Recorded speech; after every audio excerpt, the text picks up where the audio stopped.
Особено задоволство представува кога можете да разговарате со една личност која што функционира во животот Тивка Вода, Брег Рони, иако е во доменот на популарната музика, поп-рок музиката, таа не ги прави албумите толку често, поминуваат дури повеќе години до новото издание, не е конвенционална со тоа што не ги следи слепо трендовите, а сега имаме и директен повод за разговор, бидејќи и предстои концерт со Македонската филхармонија, но не себично со авторско творештво, туку тоа ќе биде еден вид на рок-н-рол хепенинг со симфониски звук.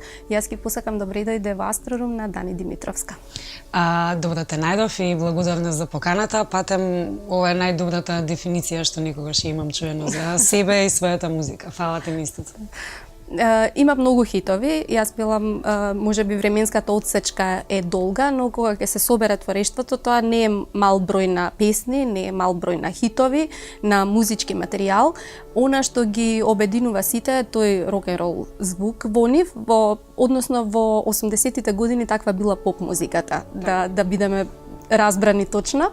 Најмногу соработувате со Весна Малинова.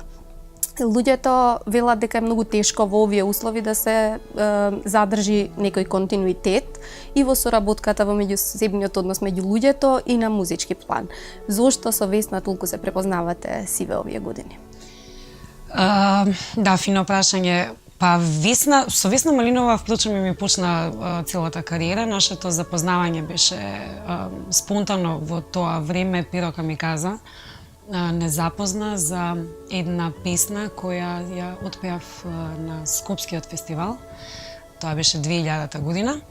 И во тоа време, да речеме 19 години наназад, ние бевме се уште не музички созреани, да кажем.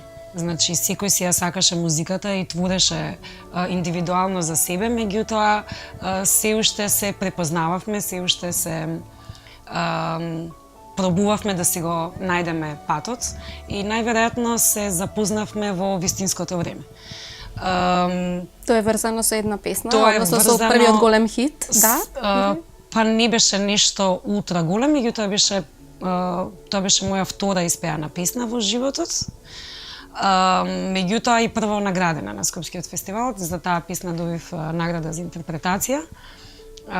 Песната се вика Сите драги луѓе и е ден денес еден од евергрините кои гледам дека од време на време на национална телевизија ја пуштаат. Зошто само со неа? Па најверојатно јас сум човек кој не знае индивидуално и не сака индивидуално да оди по патот. Мене ми е секогаш потребна екипа за споделување, за разговор, за градење на себе, меѓутоа во множина ми е секогаш подобро и поудобно отколку самостојно. И секогаш велам дека што и да се постигне и секој успех или пат, секој успех или пат треба да се подели со некого. Ништо не е важно ако се прими самостојно. Во текот на овие 20 години се најверојатно пораснавме. Меѓутоа ја имаме суштината која не врзува, а тоа е љубовта кон музиката, потребата од пренесување на вистина. Имаме иста идеологија за тоа што музиката представува, а тоа е дека јас како јавна личност имам одговорност да пренесувам порака, да инспирирам, а незината одговорност е да тоа фино го срочи по инспирација и да каже вистина. Јас сум спроводникот, а она е писателот. И затоа сме така некако екипа, да, која функционира и многу е фино да продолжиме да растеме, наместо да почнуваме од поново. Овие ставови што ги искажувате низ музиката се потврдени и во општественото делување, бидејќи вие сте младински амбасадор, ако е таа титулата на UN, на сериозна организација која што се грижи за човековите права и за ќе ни кажете повеќе. Знаеме дека тие не ги бираат личностите случајно, тие треба да го живеат тој начин на живот, треба да бидат пример за другите и треба вистински да испраќаат пораката. Кажете ни за тоа искуство, бидејќи многу малку се зборува. Кога одекна информацијата, тоа беше почетокот, но натаму какви се акции правевте и што представуваше тој ваш ангажман? Да, тоа ми е животно искуство. Таа соработка со UNDP и амбасадорството во тоа време кога бев прв пат повикана да бидам амбасадор кој ќе ја представува не нашата земја, него они бираат на регионално ниво, јас бев за југоисточна Европа. Обединетите нации, да, преку UNDP во земјава се одбиваат, да. Точно така, да, они бара еден представник кој ќе биде одговорен за југоисточна Европа. Зошто нашата земја и зошто јас во тоа време не знаев и не ме интересираше, се што сакав е да го искусам тоа и да видам што како тоа на мене се аплицира и што можам јас да направам во врска со тоа. Тоа беа моите почетни иницијални желби поради кои јас прифатив. Меѓутоа со текот на годините сватив дека тоа е животно искуство мое кое 11 години веќе. 11 години веќе се уште. Тогаш бев младински амбасадор, сега и не сум така младински, меѓутоа сум амбасадор се уште. Па да, се уште сум амбасадор, меѓутоа во овој момент мојата улога е да ги инспирирам новите младински амбасадори што се пријавуваат од целиот свет. И сега моето учество таму е држам инспиративни говори, посетувам се уште невладини организации, болници и заедници кои изгрижуваат луѓе кои се обештетени или кои се маргинализирани. И ги инспирирам младиве и само им давам еден потик и мотивација, споделувам своје искуство.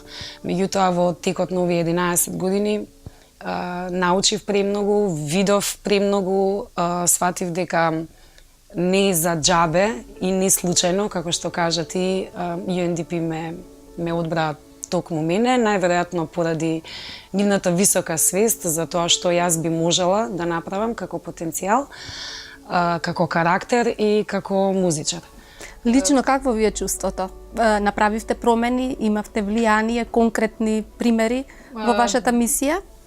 Имав и тоа премногу. Во овие 11 години имаше премногу случаи кои ми променија многу ставови и начини на размислување. Запознав премногу девојчиња со многу лоши животни приказни. Запознав деца HIV позитивни. Запознав трансджендер луѓе кои се соочуваат со навистина тешки услови на живот. И во принцип секое моје патување беше посветено на вакви случаеви од кои научив дека они се сепак само луѓе и од нив може многу да се научи. Значи, научив да го почитувам тоа што го имам. Научив да бидам благодарна за тоа што го поседувам, научив да бидам задоволна со секоја своја акција, колку и да донела лошо или добро. И научив да ми е отворено срцето и секогаш да примам и да дадам без потреба да добијам нешто за возврат. Импресивно ми беше што веќе бевте популарна, веќе постигнавте успех со песни. За доцнето ја дознавме од медиумите вашата животна приказна. Што значи, многумина ќе посегнеа по животната приказна, сигурно тоа во првиот момент ќе ви ги отвореше вратите, ќе ви беше одскочна штица, да можете да стигнете полесно до добри композитори, до награди, чисто заради некакво сожалување, сочувство на луѓето со исти приказни. Вие тоа или од потреба од сензација. Од потреба од сензација. Вие тоа многу доцна го откривте и навистина фасцинира и навистина би ја повлекло јавноста, се вклучувам и себе си воопшто, не се амнестирам, да се зачуди, да добиете поени во очите на луѓето. Се занимавате со музика, а вие сте дете на глувонеми родители. Така. Како музиката допре до вас? Како е можно да воопшто да засакате нешто што им е органски исклучено на родителите? Да, јас секогаш велам дека љубовта кон музиката ми е од моите родители. Може би затоа има малце неконвенционален пристап кон истата, иако мојата музика е комерцијална пред се. Меѓутоа, љубовта моја е суштинска и затоа сакам да пренесувам вистина. Моите родители се глуваними, меѓутоа не се така родени, него изгубен им е слухот во текот на нивното тинеџерство. Како и да е, они веќе го знаат тој звук. Фала Богу, биле големи љубители на музиката и биле играорци. Преку нив јас сум задоена со музика и со нив во тоа време, они ме носеа во нивното фолклорно друштво, каде што имав можност да видам како глуваними луѓе играат без музика.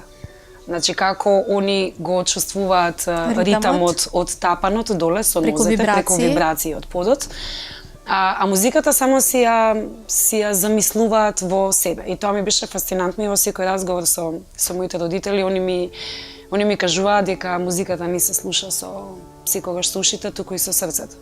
И тоа ми е една реченица која за секогаш ќе ја памтам, а ја примив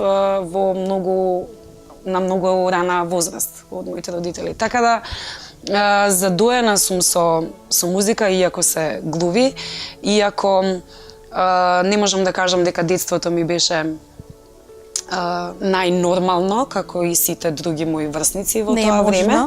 Не беше тоа можно. Секогаш имав јас малце по озбилни одговорности за разлика од другите деца. Секогаш морав дупло да објаснувам или да учам, што за моите тоа и за во школа, за во средината и така натаму. Сигурно бевте преведувач од јазикот на знаците и говорење. Многу често, со тоа што тоа не е само дома, него во продавница, во банка, во училиште, секаде каде што требаше да се оди, се имаше потреба од малце по-споро зборување и малце до објаснување. Во тоа време ве гледаа поразлична? Имавте некакви трауми во дадени периоди на пубертетот, на тинеџерството? Може би не се тоа трауми, имав среќа што имам постар брат кој секогаш беше тука одговорен како еден заштитник и кој секогаш ми велеше дека тоа ми се родители, дека треба да дадам малце поддршка затоа што они даваат па дупло поголема од ние што можеме да замислиме. Не го разбирав тоа во тоа време и не ме гледаа како поинаква, него имав некои фрустрации кои не ги разбирав и не сакав да се соочувам со истите затоа што сепак бев дете. Ама со текот на годините така баш научив, односно сватив што тоа за нив представува, каде мене тоа ме донело со тој начин на растење и сега сум цврсто уверена дека ова што сум денес и ова каква музика сакам да презентирам и ова што не се отргнувам од патот е нивна заслуга. Да. И сигурно се горди на она што го сте го постигнале. Верувам дека се, моите родители не се баш така, го немаат тој збор браво во својот речник, никогаш. Тоа е покорисно од што да ви велат цело време браво. Тоа се љутев тоа во минатите години, ама сега апсолутно го разбирам. Многу често знаат да ме прашаат за што пеам, што сакам тука да кажам, какви ноти пеам и така натаму. Они ми ја гледаат гримасата и предпоставуваат дека пеам високо или ниско. Меѓутоа многу често разговараме за текстовите, затоа се вечни влюбеници во Весна Малинова и така функционираме баш како фино семејство. Вие сте сега родител и сигурно тоа искуство од вашите родители ви помага многу за односот со вашиот син или различна е работата? Не секогаш може да се примени се добро што се научило на собствените деца. Мислам дека е различно. Меѓутоа научив од моите родители тоа што го пренесов на син ми во поглед на статусот мајка. Научив дека треба да научив како на син ми да не му забранувам. Тоа има спротивен ефект? Да, апсолутно да. И научив дека потребно е само да се дадат, односно потребно е децата да се инспирираат, а не да се воспитуваат со казнување и со не знам кои да постојат сега мерки. Тоа ми е од нив, меѓутоа за разлика од мојот однос од родителите, јас со син ми сум повеќе другарка. Јас го немав тој однос со моите родители, кај нас беше родители, деца, а со син ми баш сме некако приближно, тука блиски. Сакав да го научам на другарство, што гледам дека во овој модерен свет денес, во овие модерни години, и тоа другарство ти нема некоја висока вредност. Затоа некако така тргна спонтано, ако јас сум другарка и ако јас си ги кажам своите маки или побарам од него совет, он би го побарал истото од мене, значи не е поентата само да ми биде другарка. Возвратно. Треба и јас да му бидам другарка. Така да функционираме супер. Јас сум баш среќна со тоа што го имам во својот дом. Да. Неважно е дури какви се методите, ако гледам дека со задоволство зборувате и со радост. Ако сте задоволни, тогаш како се стигнало до тоа и не е толку важно. Бидејќи гледаме дека животот е рок-н-рол, некогаш сте горе, некогаш сте долу.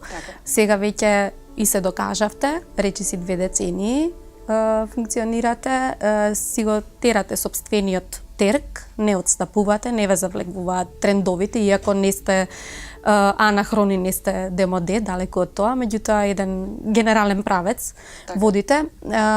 Дали од секогаш сакавте да настапите со симфониски оркестар или ова е момент на некоја желба, инспирација? Вашите песни се отсвирливи, бидејќи на голем број колеги тие, ако не се снимени во студио, тешко се пренесуваат на сцена, ако не е размислувано бендовски или да. Вашите се податни. Да, баш така. Овој концепт на концерт како рок симфонија е моја замисла, моја желба и идеја која искрено не ја смислив и јас, него ја видов. Ја видов на телевизија пред 2 или 3 години. Металика свиреше со еден симфониски оркестар, со тоа што они беа 100 луѓе има како музичари во позадина.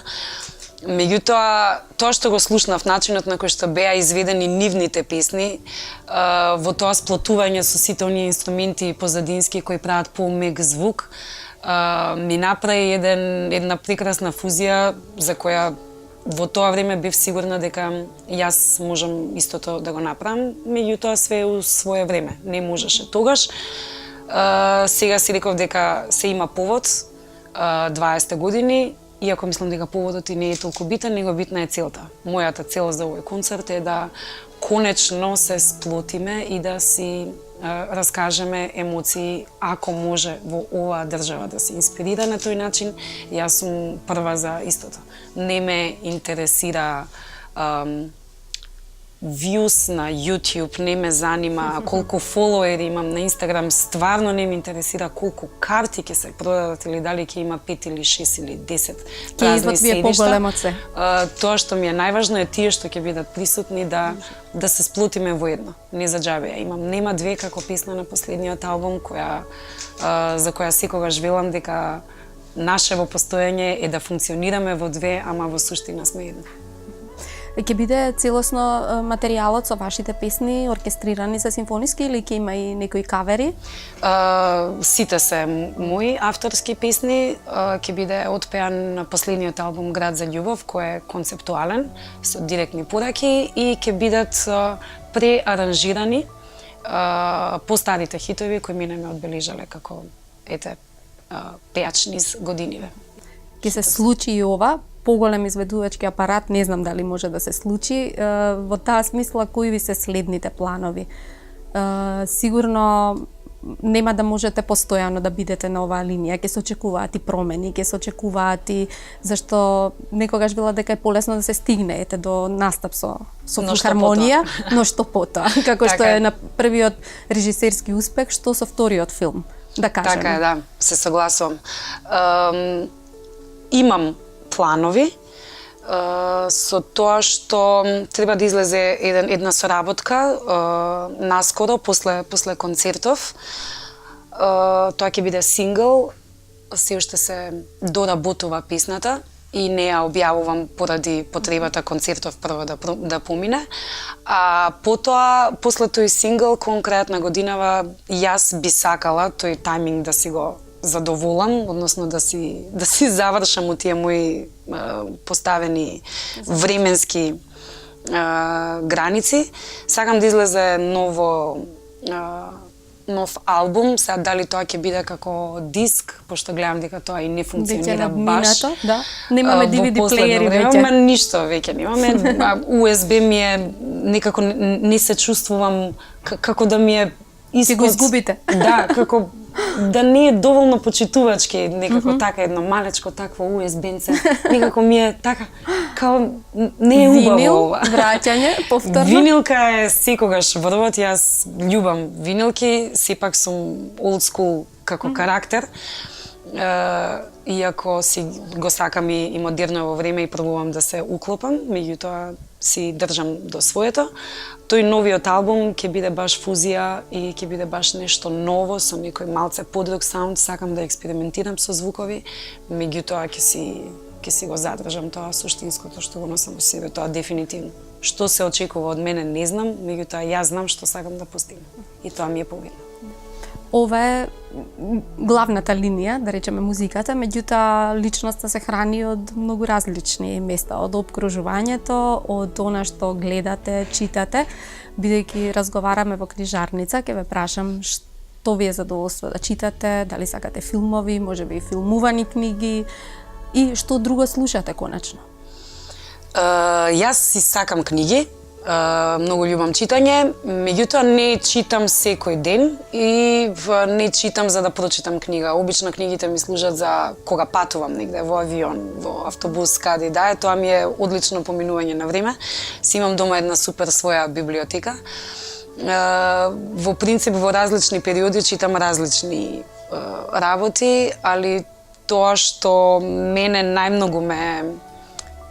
најмногу ми се свиѓа од книги се, колку и да звучи така малце не јас, тоа е Ошо. Јас го сакам Ошо колку и да е озборуван и колку да е да ве обвинуваат дека читате Семе Синапово или нешто така. Или такви некои глупости, меѓутоа он е баш Тоа се животни вистини. Он е, да, многу е директен и многу ја сакам тибетанската книга за животот и смртта.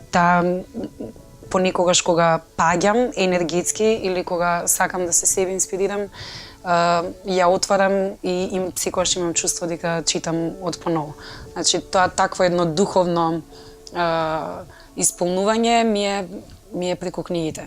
Романи имам читано, али ако гледаме така љубавни романи, први да погледнам филм. Искрено. Друго, да ве прашам дали не често влегувате во дует? Зошто не пеете дуети? Браво за прашање. Не знам, искрено. Од секогаш сум велела дека би направила дует само поради ако приметам дека и другата страна размислува исто или диши на исти начин. Сум имала многу малце дуети. Не би сакала да направам дует ради постигнување на хит, на радиски хит некој или се ајде да се поврземе за да си ги споиме публиките, за да ја да ја фатам твојата, ти мојата. Не го прифаќам тоа колку и да ми донесе тоа некаква стагнација или паѓање на кариерата, што денес е многу е битно да се разговара. Имавте тој вид на пречки во овие 20 години, да речеме, што имате едно симпатично РК како Џуле од Ван Гог, студиски проблеми дека не ве сваќаат сериозно, новинарите, кога нешто друго ќе привлече поголемо внимание од што вие сте замислиле, што би сакале да истакнете во некоја песна дел од кариера и како ги менаџирате, како ги решавате состојбите?